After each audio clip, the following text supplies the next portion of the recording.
বাংলাদেশের রাজনীতিতে গোপালগঞ্জ শব্দটি এই মুহূর্তে একটি টার্নিং পয়েন্ট। এই গোপালগঞ্জকে কেন্দ্র করে রাজনীতি একটা মেরুকরণ হচ্ছে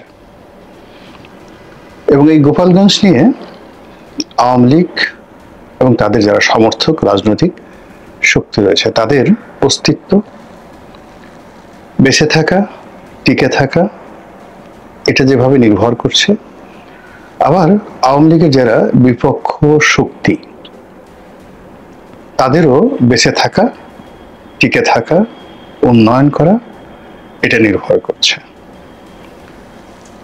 এবং এই পুরো বিষয়টির উপরে একটা জেলা, একটা অঞ্চল এবং সেই অঞ্চলের মানুষের মন মানসিকতা, চিন্তা চেতনা, কর্ম এটি বাংলাদেশের অন্যান্য অঞ্চলে কি ধরনের প্রভাব রাখবে সে বিষয়গুলো নিয়ে আলোচনা করব। আলোচনাটা সিরিয়াস এবং আমি আমার সাধ্যমতো সহজভাবে একটি গুরুত্বপূর্ণ বিষয় আপনাদেরকে বোঝানোর চেষ্টা করব, কিন্তু যাতে বিষয়টা খুব আপনারা আকৃষ্ট হন এজন্য একটা শিরোনাম দেওয়া হয়েছে। দেখে মনে হতে পারে যে শিরোনামটা এটা কি ধরনের, ইয়া গোপালী, ওয়া গোপালী, মানে ইয়া গোপালী মানে যারা গোপালগঞ্জের বাসিন্দা তাদেরকে আমরা বাংলাদেশে যারা রয়েছেন তারা গোপালী হিসেবেই বলি। এটা আপনি নেগেটিভ বলেন, পজিটিভ বলেন, তাহলে ইয়া গোপালী আমরা পয়েন্ট আউট করে বলছি যে হে গোপালগঞ্জবাসী, ওয়া গোপালী। এবং এত কিছুর পরে এবং ওয়া মানে এবং এবং গোপালগঞ্জবাসী, হে গোপালগঞ্জবাসী এবং হে গোপালগঞ্জবাসী এবং গোপালগঞ্জবাসী, এই দুটো শব্দ দ্বারা আসলে আমি যেটা বোঝাতে চাচ্ছি যে এই গোপালগঞ্জের যে জনগণ যারা মরে গেছেন, নিহত হয়েছেন, আহত হয়েছেন, স্বাভাবিকভাবে কবরে আছেন, তারা সহ এখন যারা আছেন তারা এবং আগামী দিনে, সেখানে এই গোপালগঞ্জ নামক শব্দটি, গোপালগঞ্জ এলাকার জনগণ কিভাবে আমাদের রাজনীতিকে নিয়ন্ত্রণ করেছেন এবং এখনো করছেন সে বিষয়গুলো নিয়ে আলোচনা করব। আপনারা অনেক দিন ধরেই জানেন যে এখানে আওয়ামী লীগের ঘাঁটি, রাজনীতিতে আওয়ামী লীগের ঘাঁটি, এবং সেই আওয়ামী লীগের ঘাঁটি হওয়ার আগেও পুরো ফরিদপুর অঞ্চল মানে গোপালগঞ্জ এখন যে অঞ্চলের অধীন সেটা হলো বৃহত্তর ফরিদপুর। আসলে বৃহত্তর ফরিদপুরের মানে রাজবাড়ী, ফরিদপুর, শরীয়তপুর, মাদারীপুর এটা সেই এখন থেকে নয়, সুলতানি জমানা থেকে, যখন থেকে বাংলার যে মুসলিম শাসন, হিন্দুদের শাসন বাদ দেন, ধরুন ইখতিয়ার উদ্দিন মোহাম্মদ বিন বখতিয়ার খলজি যখন বাংলা আক্রমণ করলেন তখন থেকে এই অঞ্চলটি সারা বাংলাদেশের যে রাজনীতি এবং অর্থনীতি এটা নিয়ন্ত্রণ করত। এবং এখান থেকে যে মানব মহামানব তৈরি হয়েছেন, কবি, সাহিত্যিক, গায়ক, নায়ক, মানে এই জায়গাটির মতো এরকম জায়গা বাংলাদেশের তো দূরের কথা, পাক ভারতে অন্য কোথাও আছে কিনা আমার জানা নেই। আপনি ধরেন সুনীল গঙ্গোপাধ্যায়, মৃণাল সেন, সন্ধ্যা রায়, তারপরে নায়িকা সন্ধ্যা রায়, সন্ধ্যা মুখোপাধ্যায়, ওনারা সবাই এলাকার বাসিন্দা। এরপরে এই যে ঢাকার যে নবাব বাড়ি দেখেন, সেই নবাব বাড়িটি প্রথম নির্মাণ করেছিলেন ফরিদপুরের একজন জমিদার, তার বালাখানা ছিল এটা। পরবর্তীতে এটা ফরাসিরা কিনে নেয় আর ফরাসি কুটি বানানো হয় এবং পরবর্তীতে ফরাসিরা চলে গেলে ঢাকার নবাব আব্দুল গনি সাহেবের যে বাবা উনি এটা কিনে নেন। তো বোঝার চেষ্টা করেন যে ঢাকাকে যারা ঢাকা তৈরি করেছেন, শেপ দিয়েছেন ঢাকা এই মহানগরীকে, তারা এই ফরিদপুরের জমিদার, একজন সাধারণ জমিদার, তিনি এই ঢাকা শহরের এই নবাব বাড়ি প্রতিষ্ঠা করেছেন তার রংমহল হিসেবে। এই হলো ইতিহাস। তো এনিওয়ে, তো যেটা বললাম যে এখন এই যে গোপালগঞ্জকে নিয়ে যে কথাবার্তা হচ্ছে সেই কথাবার্তাটা শুরু হচ্ছে যে আসলে গোপালগঞ্জটা কি থাকবে কি থাকবে না, এই নামটা পাল্টানো উচিত কি উচিত না। বিএনপির নেত্রী বেগম খালেদা জিয়া, তিনি আওয়ামী লীগ জমানাতে ভীষণ রকম নিগ্রহের শিকার হয়েছিলেন। বিশেষ করে তার বাড়ির সামনে যখন বালির ট্রাক স্থাপন করা হয়েছিল এবং তিনি সেই তার যে কাজের মেয়ে রহিমা তাকে নিয়ে একা একটা পতাকা হাতে তিনি বাড়ি থেকে বের হওয়ার চেষ্টা করছিলেন এবং ওই দিন অনেকগুলো পুলিশ, মহিলা পুলিশ তার বাড়ির সামনে ছিল এবং বিএনপির কোনো নেতাকর্মী আসেননি সেদিন বা ছিল না সেখানে। তো ওই সময়টাতে তিনি সেই যে কথাগুলো বলার চেষ্টা করছিলেন বেগম খালেদা জিয়া, এখনো সেগুলি ইন্টারনেটে আছে। তো কথা তিনি যখন বলছিলেন দূরে বসে বসে, তার এই দুরবস্থা দেখে যে তিনি একা একা চেষ্টা করছেন, পাশে তার কাজের মেয়েটা আছে, তো বিএনপির এত নেতাকর্মী, এত মহিলা কেউ ওখানে আসেননি বা যেতে পারেননি, যেতে দেওয়া হয়নি। তো তিনি ওখানে যে ভাষায় কথা বলছিলেন ওটা শুনে ওখানে যারা পুলিশের যারা মেয়ে ছিল, মেয়েদের তো এমনি কৌতূহল বেশি থাকে ছেলেদের তুলনায়, তারা মুস্কি মুস্কি হাসার চেষ্টা করছিলেন। তো এটা বেগম জিয়াকে উত্তেজিত করে এবং তিনি নিয়ন্ত্রণ হারিয়ে ফেলেন। তখন তিনি বললেন যে, এই মেয়ে তোমরা হাসছো কেন, তোমাদের বাড়ি কোথায়? গোপালগঞ্জ? তোমরা কি গোপালী? গোপালী পুলিশ? গোপালগঞ্জের নামই বদলে দেব। মানে উনি সাধারণত রাগ হন না, কিন্তু ওই বক্তব্যটা কিন্তু এখন রীতিমতো ভাইরাল। আশঙ্কা করা হচ্ছে যে আওয়ামী লীগ যদি ক্ষমতা থেকে চলে যায়, আওয়ামী লীগের যদি অস্তিত্ব না থাকে, বিএনপি যদি ক্ষমতায় আসে, তাহলে গোপালগঞ্জের নাম পরিবর্তন করে দেওয়ার একটা চেষ্টা বিএনপি করতে পারে। তো ওই আশঙ্কার আগেই যে দ্বিতীয় আশঙ্কা, সেটা হলো এই গোপালগঞ্জকে আবার এখন বর্তমান রেজিম, ডক্টর মোহাম্মদ ইউনূসের রেজিম, তারপরে তার স্নেহধন্য রাজনৈতিক নেতৃবৃন্দ এবং তার দল কিংস পার্টি হিসেবে পরিচিত এনসিপি, তারা এই গোপালগঞ্জকে টার্গেট করেছে।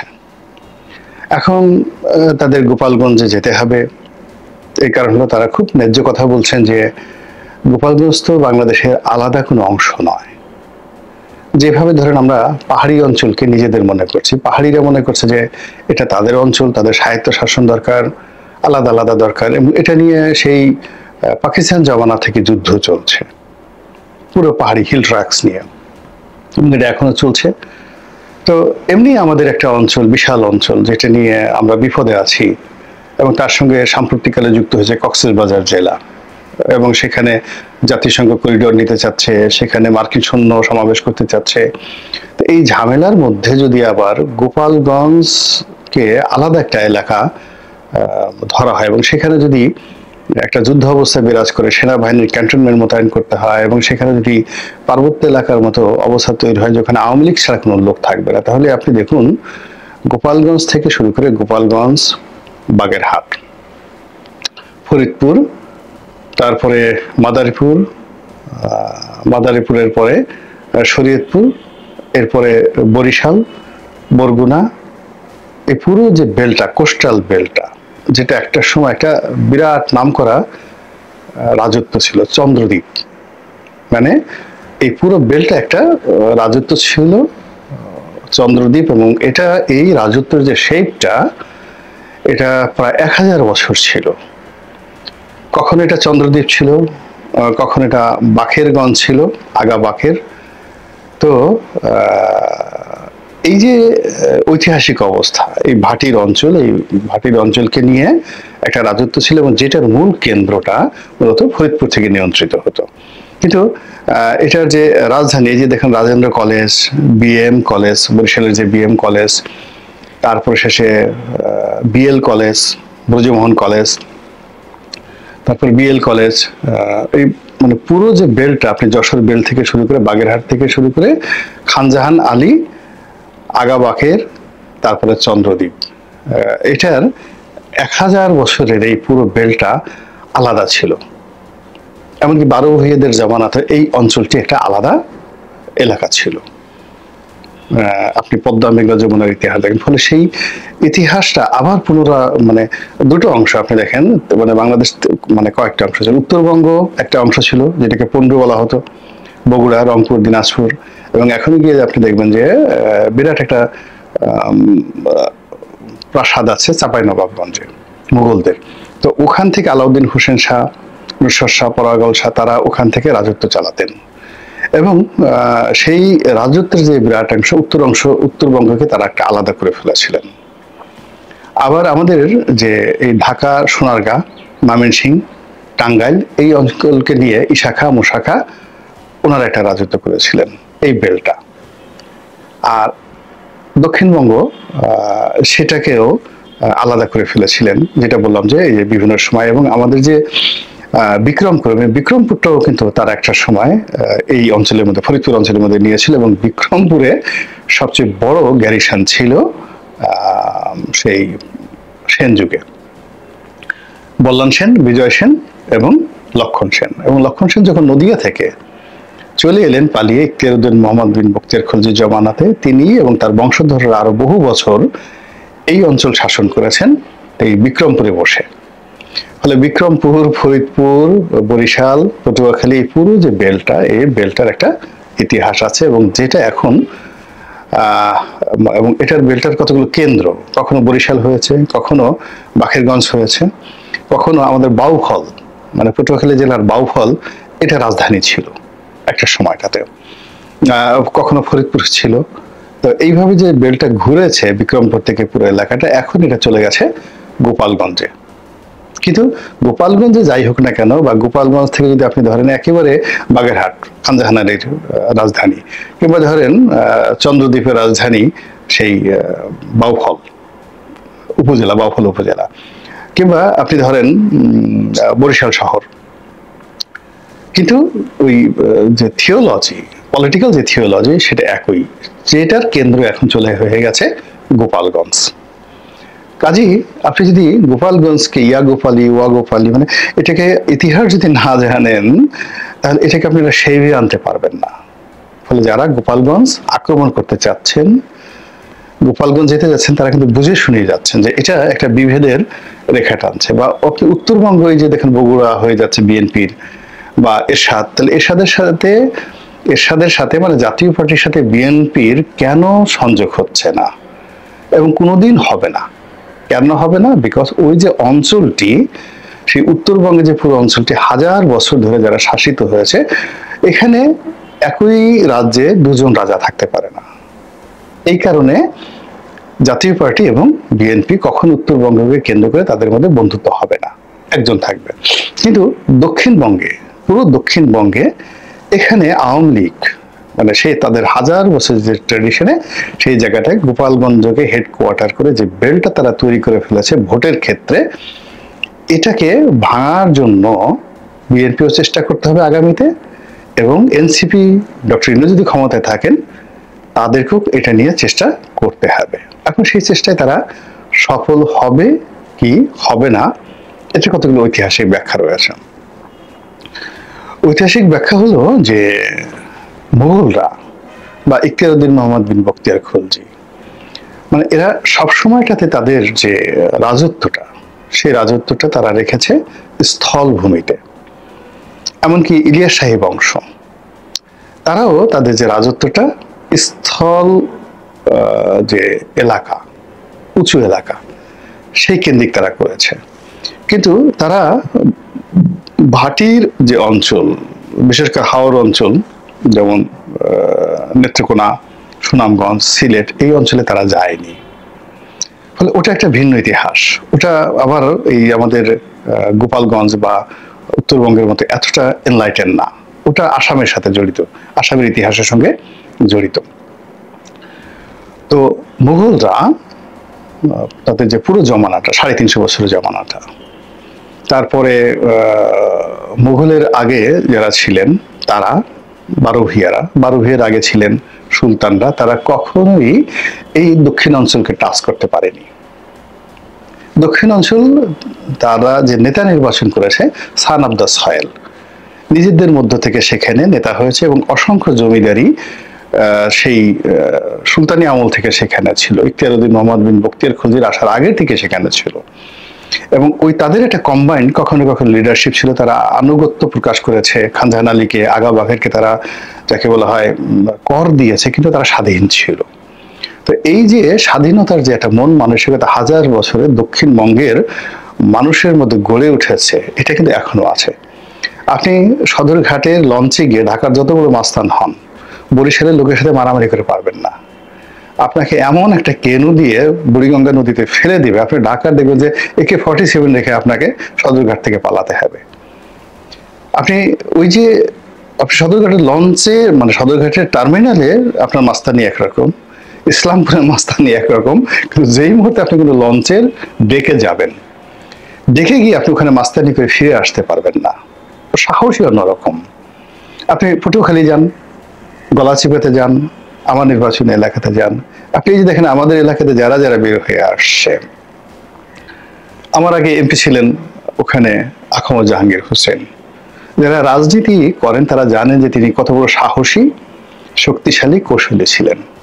তারপরে আমি এসেছি, এখন আমি রাজনীতি করছি না, এখন নুরুল হক নুরু রাজনীতি করছে। এখন আপনি দেখেন যতই তাচ্ছিল্য করেন না কেন, নুরুর যে সাহস, নুরুর যে সাহস, নুরুর যে কথা বলার যে ধরন, প্রকৃতি, ওই যে দেখেন দক্ষিণবঙ্গের আপনি তাকে চৌরা বলেন, যা কিছু বলেন না, কিন্তু তার যে সাহস, তার যে শক্তি, তার যে রেজিস্ট্যান্স পাওয়ার, এটা আপনি অন্য অঞ্চলের রাজনৈতিক নেতাদের পাবেন নাই, এই বয়সের কাউকে পাবে না। নুরুর পর্যায়ের সে সফল হোক, তাকে আপনি যা বলেন না কেন, কিন্তু সে তো যা করছে এটার সঙ্গে ওই মাটির একটা টান আছে।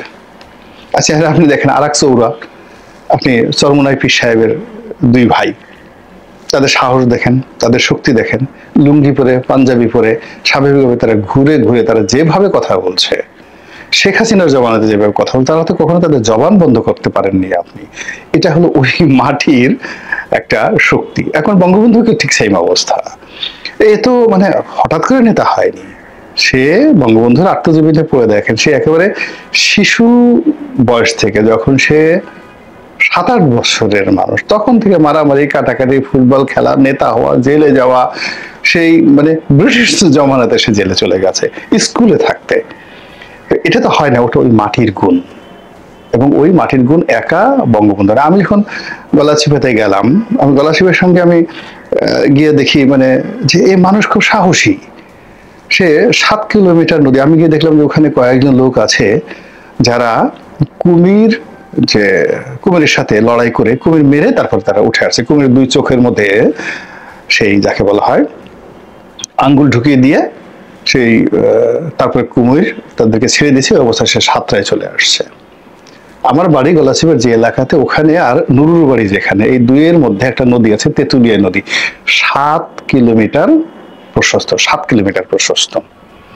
এখন 70-এর দশকে এই নদী পারাপার হতো এক ধরনের নৌকা, এগুলোকে বলা হতো গয়না নৌকা। তো সেই যাত্রীবাহী নৌকা, সেই গয়না নৌকায় যারা নৌকার মাঝি ছিলেন, মাল্লা ছিলেন, তারা এই লঞ্চের হুইসেলের মতো করে একটা হাঁক দিতেন, বাজাতেন যে গয়না আসতেছে। এখন স্টিমারের স্বরের মতো আপনি বিশ্বাস করেন যে নদীর এই পার থেকে তারা সেই যে সিংগায় ফু দিতেন, সেই ফুটা নদীর ওপারে 7 কিলোমিটার দূরে বাতাসের টানে ওই পাশে চলে যেত যে গয়না আসতেছে। ওরকম একটা ফু দেওয়ার মতো লোক, মানে সিংগাতে ওরকম একটা ফু দেওয়ার মতো লোক বাংলাদেশের অন্য কোন এলাকাতে পাবেন না। এরপরে তারা মাঝে মধ্যে হাঁক দিতেন মারামারি করার জন্য, দুদু দুদু বলে একটা হাঁক দিতেন, বরিশালের ওই অঞ্চলে গিয়ে পাবেন। এবং এরা যে কত ডেঞ্জারাস, আমি জাস্ট একটা উদাহরণ দিলে আপনি বুঝতে পারবেন। আমার এলাকাতে একটা চর আছে, সে চর বোরহান। চর বোরহান, চর কাজল, চর শিব। আমি যখন এমপি, তখন এখানে একটা জায়গা নিয়ে বাউফলের সাথে ইসের সাথে, মানে যাকে বলা হয় আপনার ভোলার সাথে গন্ডগোল, ভোলার চর ফ্যাশন এর গন্ডগোল। তো চর ফ্যাশন দুটো নির্বাচনী এলাকা, জ্যাকবের এলাকা আর একটা ছিল মেজর জসিমের এলাকা। এই দুই এলাকার একদিকে 10,000 লোক, আবার আমাদের এইদিকে 10,000 লোক। এরা গত 40-50 বছর ধরে মারামারি করে প্রতি বছর। এবং আমি যখন এমপি হলাম তখন সবাই আমার কাছে আসলো। এবং এখানে গলাচিপার যে প্রশাসন, ঠিক পটুয়াখালী প্রশাসন, ভোলার প্রশাসনের সাথে পেরে ওঠে না। ভোলার প্রশাসন এসেই করে কি ওই 10,000 লোকের সাথে যোগ দেয়, পুলিশ নিয়ে আসে এবং প্রতি বছর ধান কাটিয়ে নিয়ে যাবে এলাকাতে। তা আমি যখন এমপি হলাম, বাচ্চা মানুষ, অত কিছু বুঝি না, সবাই আমার কাছে আসলো। তা আমি এমনি মুখ দিয়ে বললাম যে এইবার আর ছাড়াছাড়ি নেই। এইবার যাদেরকে বাবা সঙ্গে সঙ্গে খাজুরের কাটা দিয়া, মানে খেজুরের কাটা দিয়া চোখ উঠাই ফেলবা, কে ডিসি কে এসপি ডাজ নট ম্যাটার, ওইভাবে তোমরা কাজ করবা। বিশ্বাস করে না, আমি তো জাস্ট এমনি কথার কথা বলছি। এখন যেই দিন ওই ডিসিএসপি লোকজন সহ 10,000 লোক ওইভাবে আসছে, আমাদের এই সকল চর বুরহান থেকে শুরু করে চর বাংলা ওই পুরো এলাকাতে 10 থেকে 15,000 লোক তারা মাইকিং করে ওইভাবে ঢাল ছুরি তলোয়ার নিয়ে দাঁড়ায় আছে। দাঁড়ানোর পর যখন ভোলার লোকগুলো প্রতি বছরই তো ওখানে তারা শক্তি দেখায় এবং এসে এখানকার ধান কেটে নিয়ে যায়। নেওয়ার পরে ওই দুবার যখন আসছে, এই লোক যখন মাইকে দুদু বলে ডাক দিয়ে সবগুলোকে ধাওয়া মারছে।